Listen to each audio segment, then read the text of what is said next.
everyone. Welcome to the Green Life podcast, where we host climate conversations aiming to inform and engage listeners by presenting real world stories and actionable strategies to build climate change resilient communities. Today, we have an incredible guest with us, Hellen Munyasa, a trailblazer in sustainable fashion and also the founder of Helton Traders Ltd. Hellen has an extraordinary story, from studying industrial and fine arts to pioneering a business that transforms plastic waste into opportunity. Helton Traders is on a mission to revolutionize the textile industry through circular economy, and we will be hearing more about Helton Traders' statistics, successes from Helen herself. So, how does one artist turned entrepreneur achieve all this? What inspired her to adopt circular economy principles? And what lessons can we learn from her journey? Stay tuned as we dive into Helen's story, discuss the innovative work Helton is doing, and explore the future of sustainable business in Uganda and beyond. Let's get started. Hi, Helen. Welcome. How are you doing? Thank you so much. I'm doing perfect, and thank you for having me. I'm looking forward to sharing a lot with you today. Thank you. Of course. I'm so happy to have you here in our podcast, and I'm really excited to hear more about you and your work. But I thought that we could perhaps start this, just kickstart this podcast by a very simple question. Who is Helen Munyasa? That's a very interesting question.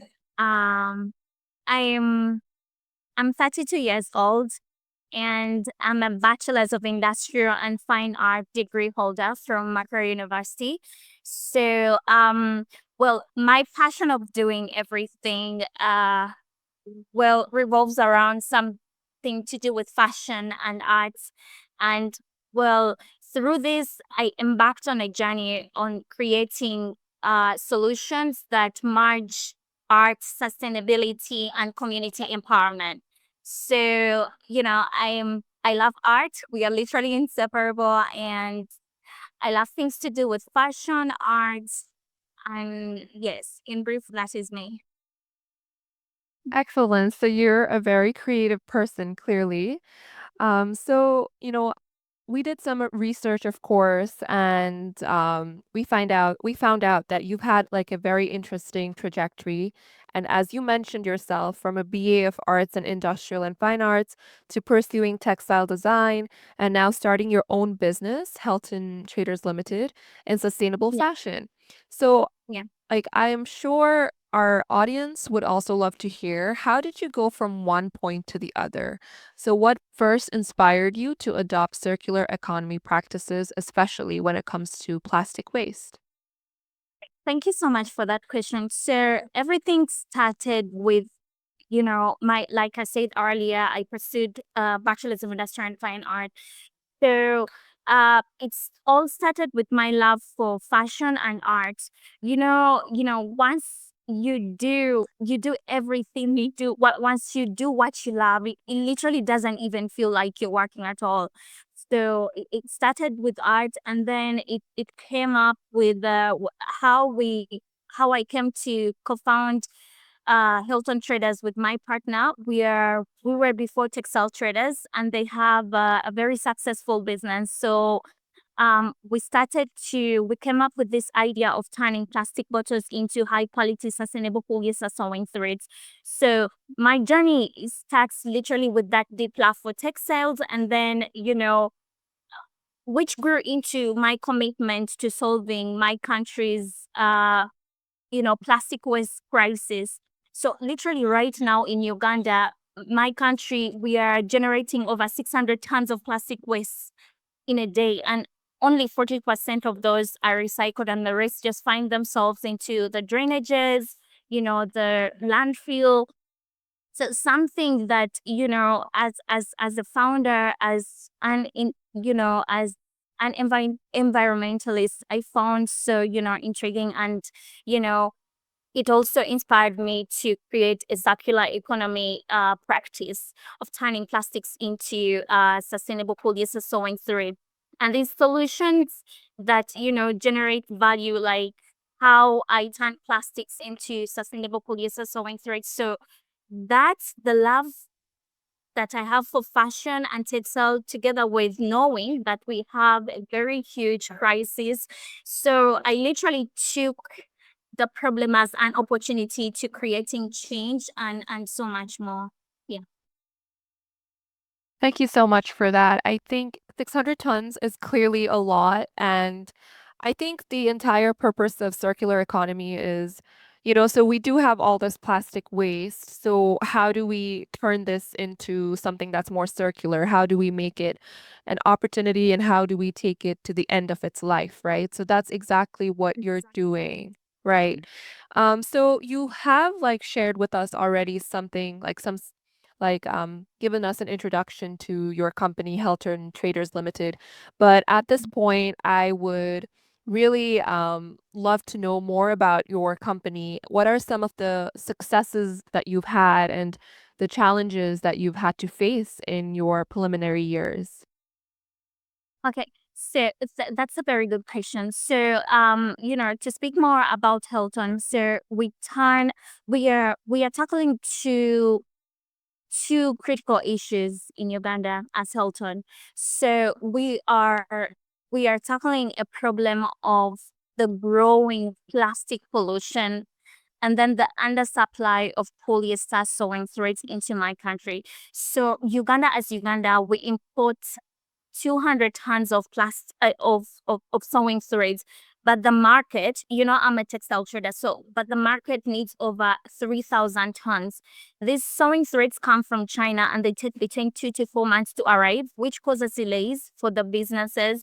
And also, we have an advantage of that 600 tons of plastic waste that is generated daily, because these sewing threads are our very main raw material. So, it is a problem, at the same time it is an opportunity of, sometimes we have problems, but we only have to learn how to live with them, how to solve them. And also, creating these affordable sewing threads is helping so much. We are literally, right now, we are partnering with over 100 women collectors. And also, we are having full-time employees, 16 of them. So our company is supporting over 116 women and youth. So, and also the successes that we have, what I can say is that we've been able to collaborate and get support from an incredible big organization. The one organization that, came on board with us was UNDP Uganda.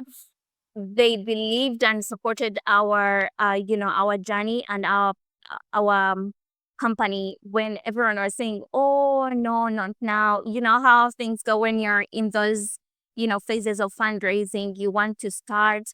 And UNDP Uganda supported us greatly. Ruby, and that's under Madame Felicitas, who also works with she collaborates with Climate Launchpad, Climate Kit. I'm pretty sure you know them. And also there is a venture funder. She's called Emuchala Ventures, Miss Caro. They really invested in us big time. That was last year in around September. There is so much coming up with these collaborations. And also GIZ EST under the Youth and Women Hackathon. And then Tony Elumelu Foundation, another WEA E4A. So they're supporting us. And also the challenges we are having right now, accessing more advanced machinery, because, well, our company, it's a I can call it capital intensive, but as you know, you get to find a way of starting small, because I mean, the problem the problems we have, we do not have to wait. We just have to start with what we have. So, accessing more machinery right now is something that is of a big challenge for us, because, there is so much work to be done, and, but, it's a work in progress. So we are slowly, with these partnerships we are having right now, I'm pretty sure, but the end of this year, next year, things will be better. Helen, can you remind me when did when did you start Helton Traders? So we started in 2021, Helton Traders, and actually when we started, we were like recycling of something like uh 2 tons in a month because we literally didn't have like good capacity machinery. But at least now I'm confident to say that at least in a month we are now able to recycle 20 tons, which we really want to increase because I mean there's so much plastics everywhere. So but yeah, at least for now it's a good progress. No, definitely. That's great progress. I think Thank this you. is like a really good moment to kind of let our listeners know that Helton Traders' mission is to transform the textile industry with sustainable solutions that empower local economies, protect the environment, and promote gender equality. You've already mentioned, some key information about how you're promoting gender equality by employing women and girls, but I read this in one of your um it wasn't in your website and also social media handles that your business is now on track to create over 10,000 jobs by 2030. And that's a really, impressive number. Even just creating 500 jobs is, I think, such a great, feat, but 10,000 is a lot. And I think like being in this field, something that I've really learned and realized is that people don't exactly know how circular economy creates more job opportunities. And by people, I definitely include myself in that category as well. So as an expert in this field, I'd really love to hear like how does circular economy create more job opportunities? That's a very good question. Because well, circular economy is that it thing right now. I mean, because it's it creates, since it's like it is like a circular, like the word circular, it's something that goes on and then comes back. So it's something that we use, like creating those things that you can be able to use for so long. So like it fosters so many job creation opportunities. Like for example, for my company, we have like through the processes we go through to getting the final product. So we have a process of collecting these tons of plastic waste. So there we are, where I mentioned earlier, we are giving opportunities to over 100 women in our communities. So these are those women that have collection centers, and then we buy this plastic waste from them. And we do not even take advantage of, given the fact that normally when you're a waste picker, people think, oh, that maybe you're even a crazy person, it's not a worthy job, something like that, because sometimes you're trashing and dad collecting stuff and all that. So we are creating jobs from the grassroots, right from the pickers, and then we go through to create jobs under the process of recycling. So recycling also has a very big job, because I mean it requires you, this bottle, the way you get it from the environment, you do not process it the way it is. You literally have to remove the labels, the bottle tops, the those sucker like they're like butter tops. You know how you would close the butter, that lid that's on top. So everything has to be sorted, and then those are all jobs. And then we have the extruding phase where we remove impurities and unwanted colors. So those are different people who work in those different processes that we use, and then the final one, and then even the packaging process. So all those are jobs created, and we are also working towards upon increasing this year, later on we are receiving more phases of machinery, so we are going to start working day and night. So those are all opportunities created. And as Helton Traders, we've established plastic collection centers, like in different cities. We have in Kampala, we have in Jinja, We have, and in Kampala, we have in different places. So that local women and youth are getting so many opportunities through everything that we are doing. And these operations will expand, and I'm pretty sure so much more opportunities are coming up. And well, we are going for this thing. We are working so much towards bringing back the East African glory, because well, before that we were, those past days we were doing quite amazing, as in terms of, textile trade and the intra trade situations were, full. So but now we are on the road to bringing that back and making sure that everyone benefits, like East Africa wise. Yeah.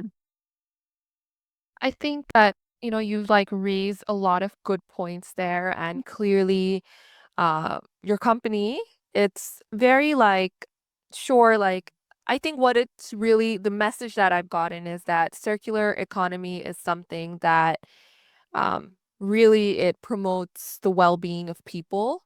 It's not just Mm. about the waste itself, but it's about Yeah. people, right? And Yes, exactly. yeah, I would really like to transition to the bigger issue that is plastic waste. And, you are one of the people who's definitely, um, made it like a more exciting and surprise, like you've made plastic use a more exciting and surprising thing, right? But as someone who has been in this field and you've seen that, okay, plastic waste is everywhere, what would you say is some of the most exciting or surprising ways that you have seen plastic being reused or recycled? And this could be, you know, uh, an example from Uganda itself, or from another country in the African continent, or from any other countries. Well, one innovative example I can give you is, there is a colleague. I know him because we are both grantees under UNDP Uganda. So he turns plastic waste into tiles, roofing materials, and I think he's doing so incredible. We are into, phases of, turning away from, unclean materials. So I think he's doing an amazing job. His name is Frank Mujisha. So I think he's doing amazing. And then there is Ecobricks, and then there is Takataka. They do furniture and other products from plastic waste. And then there is also there are some companies in Kenya. There is one that makes flip-flops. No, I think he recycles tires and then turns them into flip-flops. And there is also Mr. Green. So I think all those companies are doing an incredible job. So looking at their items, I feel they're really doing amazing to creating sustainable um economies. Yeah. So I actually know of Frank, because of my co-host Samuel, and I got introduced to his work, and I think that he's doing really great work. So I love how you mentioned him. I think, it's a small community. Yeah, doing an amazing job. He's a friend of mine as well, and he's a cool person. I mean, I was kind of interested in knowing from you, is there like, you've given examples of businesses that you think are really doing something exciting and surprising, but this entire concept of circular economy, it's a very like, it's a thing that can be influenced by government as well, rules, policies, regulations. So, do you think that right now in the world, it can be anywhere, there's a community, country that has, or a business that has mastered the concept of reusing plastic in a sustainable way? well, I would give my company as an example, but there is also one company, that the one that I told you about. I think it's called Ocean Safe. Ocean Soul Company. It's in Kenya. They're the ones who transform discarded flip flops into colorful art, furniture, sup- they're doing quite amazing. I think when you get some time, you could, look them up. And then they're removing, waste from environment and, creating impactful approaches of reusing. And of course, even us, because for us, our raw material is plastic bottles, but for us, we are mainly using PET. PET. But for Fran's sake, he goes ahead to use all sorts of plastics to, come up with those incredible tiles and roofing items. So those examples, I think they're really doing an amazing job uh, reusing plastic sustainably. Is it called Ocean Soul? I just looked them up. Ocean Soul? Yeah, yeah, Okay, great. Yeah, we will definitely look into them. But yeah, yeah, just a few more questions, Helen. Really, thank you so yeah. much for your time. So, just bouncing back to your business, do you envision Helton Traders branching beyond plastic? Especially if there's like a new policy in place on a ban on single-use plastic or something like that? So that's actually a very great question. Even when we know that we are still with the plastic thing going on, it might take some very good time, but we were thinking of going for the more sustainable materials like organic fiber, because it can also, when processed very well, it can give us the product that we need right now. But and doing that, for us, actually, on starting Hilton, we were mainly having the vision of remaining sustainable, creating sustainable solutions regardless of policy changes. So for now, right now, regardless of anything, we are to remain sustainable. So we were thinking of organic fiber, and yeah. Yeah. Yeah, well, very much looking forward to, seeing if like what all comes becomes of health and traders. I think this is really exciting. Uh, you've given us some statistics on plastic waste in Uganda, and I just would really be interested in learning as someone who is not from Uganda. What do you think the future looks like for the circular economy in Uganda? The future for the circular economy in Uganda is really bright with the increased awarenesses. Like, for example, if because one of the things we really want to do is to, start, those awareness programs with all the awarenesses, policy supporting, sustainable businesses like ours. I'm pretty sure we can go far, because this thing, the journey that we are in right now, the thing that we are creating, we cannot be able to achieve the greatest alone. So it's a collective thing. The government, the organization, coming together as a whole, we can be able to achieve. We can also be able to achieve the zero waste economies. And also organizations out there, because literally right now, this is the thing, there is nothing. We know we can start small and all, but then those organizations, the impact funders, coming up to support entrepreneurs like us, all those projects, like community projects for plastic waste reduction. I think we can achieve a lot more. And also, something that we are doing with, with our company, knowing the fact that we are able to support some women, it is something that can greatly help us achieve a lot more, unlock so many opportunities. Because I mean, once you go ahead to support a woman, for women, there is a lot of more millions and millions of US dollars we can be able to unlock. And because when you empower her, support her, as you know, they're naturally parents and all that. So they don't just, support themselves. It's something to do with, minding and caring that, how is my neighbor like, or how is the community like. So she goes along to, empower others, create more resilient nations. So I feel like it's, a together thing.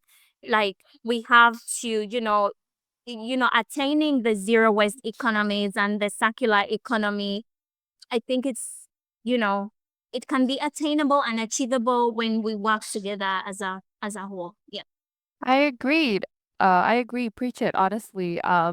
But yeah, so just to like wrap up this excellent conversation that we've had, I just wanted to ask you, Helen, what is your advice to individuals who might want to follow your footsteps? Because I'm sure there will be there are a good amount of individuals who. Okay, so what I can tell them is to just start small and dream big. Well, because the problems in your community, there is no one who is going to, you're the person who's going to create the change in your communities. Be willing to learn, research, because it's only those who are willing to learn and research and find out bigger solutions are the ones that come up with those solutions to create bigger change. And also, like, collaborate, and then you stay persistent. You don't know how many times people were saying no to my idea, but then I kept on going because I believed in it. You don't know the power of resilience. It can do so much when you even if someone said no, just keep going, because from there it's when you can be able, and we are the people who are going to create change. Just keep doing whatever you do, and do what you love doing the most, because it will not feel like you're even working at all. And then be committed, be strong, and the impacts you create will even help you to make a very bigger difference, and you will be able to inspire even more people. It's like this thing, it's like you're paying it forward. You do something nice, you inspire and work with others, you can be able to to create change and inspire so many people. And then to also bigger organizations, invest in entrepreneurs who are willing to work, because not so many people are willing to work, but when they come up with bigger ideas. And also some people fear making, what are they called, risks. I mean, you have to have the ability to even allow failure. Like, invest in someone, not just expecting money, but then just look at the impact they are going to be able to create. And also, I mean, the thing is to work together, literally. And I cannot achieve a lot alone, but I can achieve a lot with you when we come together. So yeah, in brief, that is what I can be able to, yeah, to say to them. I think that was really beautiful. I love that you said, believe in the power of resilience and really collaboration also. Sure, change starts with you, but there can be greater impact when you collaborate with like-minded folks, collaborate Yeah, in community. And I think that's exactly. exactly, yeah, that's exactly what you've done. And really great work, Helen. We're really excited to see where Helton Traders goes. And thank you so much for giving us your time. Really appreciate it. Thank you so much. And I'm pretty sure next time when you visit Uganda, the podcast will be at the facility where we work from. That sounds amazing. That really is something to look for. Yeah, when you happen to visit, we shall show you around. Yeah, no, I would love that. Thank you so much.